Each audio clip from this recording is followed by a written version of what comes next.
Hello guys, आज मैं blue box के चैप्टर 235 को एक्सप्लेन करने वाला हूँ। लास्ट चैप्टर के एंड में परफेक्चर क्वालिफायर में 8 दिन बचे हुए थे और सब जी जान से प्रैक्टिस कर रहे थे और चिनात्सु ने ताइकी को कुछ मैसेज किया था। अब ताइकी मैसेज देखता है। चिनात्सु ने पूछा था क्या संडे को प्रैक्टिस से 2 घंटे पहले वो फ्री है। ताइकी हाँ कहता है। वो रीजन पूछता है। चिनात्सु पूछती है क्या वो एक्वेरियम चलेगा। सीन संडे पे आता है। ताइकी एक्वेरियम के बाहर उसका वेट कर रहा होता है। वो सोच रहा था हम उस टाइम के बाद से यहाँ कभी नहीं आए और अब हम कपल बनकर आ रहे हैं। क्या वो वही सेम ड्रेस पहनकर आएगी या अलग। फिर चिनात्सु आती है। उसने डिफरेंट वन पीस ड्रेस पहना हुआ था। ताइकी पूछता है उसने एक्वेरियम ही क्यों चुना। चिनात्सु कहती है लास्ट टाइम हम यहाँ आए थे क्योंकि तुम जीते थे और इस टाइम हम यहाँ आए ताकि तुम जीतो। ताइकी कहता है मुझे जीतना ही होगा। चिनात्सु उसका हाथ पकड़ती है और दोनों अंदर जाते हैं। वो बहुत सारे फिशेस देखते हैं। चिनात्सु पहले की तरह इस बार भी ताइकी की फोटो खींचती है। फिर वो 2 फिश को देखते हैं। चिनात्सु कहती है वो दोस्त हैं। ताइकी कहता है और वो कॉम्पीट कर रहे हैं। चिनात्सु कहती है एक तरीके से ये हमारे जिम्नाशियम बॉक्स जैसा ही है।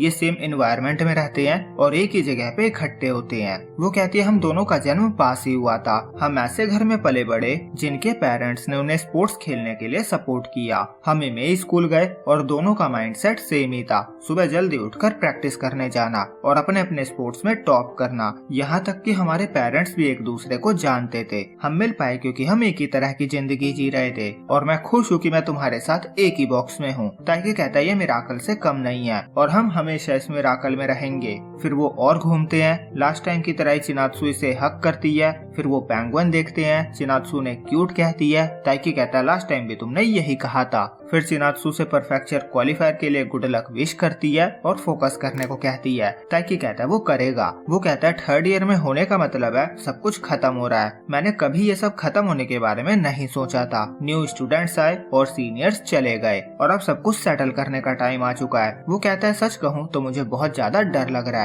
मैं जितना जीतने के बारे में सोचता हूँ मुझे उतना प्रेशर फील होता है। जब मैं सोचता हूँ अब मुझे कोई रिग्रेट नहीं होगा, कोई ना कोई मुसीबत सामने आकर खड़ी हो जाती है। मुझे चिंता हो रही है कि क्या मैं पिछले 3 साल की अपनी मेहनत को दिखा पाऊंगा, क्या मैं अपने गोल को पा सकूंगा। इन सब के बावजूद भी मैं बहुत ज्यादा एक्साइटेड हूँ। वो कहता है बैडमिंटन मैचेस काफी इंटेंस होते हैं। मुझे हर तरह के इंसान के साथ खेलने का मौका मिलता है। हारुतो और यूशा भी वहाँ होंगे और मेरे अंदर का एक हिस्सा देखना चाहता है कि मैं कितना दूर तक जा सकता हूँ। हर स्मैश को सफलतापूर्वक अंजाम देना और शॉट्स को रिटर्न करना, इसमें बहुत मजा आता है। मुझे बैडमिंटन से प्यार है। फिर चिनात्सु लगातार उसे चीयर करने वाले स्टिकर्स भेजने लगती है। वो कहती है हम सब तुम्हारे लिए प्रे करेंगे। चलो अब चलते हैं, नहीं तो उन्हें वेट कराकर मुझे बुरा लगेगा। ताइकी को नहीं पता था कि वो किन की बात कर रही थी। फिर वो दोनों जिम जाते हैं जहाँ एंटर करते ही उन्हें हार्यू, निशिदा और क्यो दिखते हैं। वो कहते हैं उनका वार्म अप हो चुका है तो खेल शुरू किया जाए। हार्यू कहता है हमने सोचा तुम्हारे बड़े टूर्नामेंट से पहले तुम्हारे साथ प्रैक्टिस की जाए। निशिदा कहता है मैं कॉलेज क्लब में बैडमिंटन खेल रहा हूँ तो मेरी गेम अभी भी अच्छी है।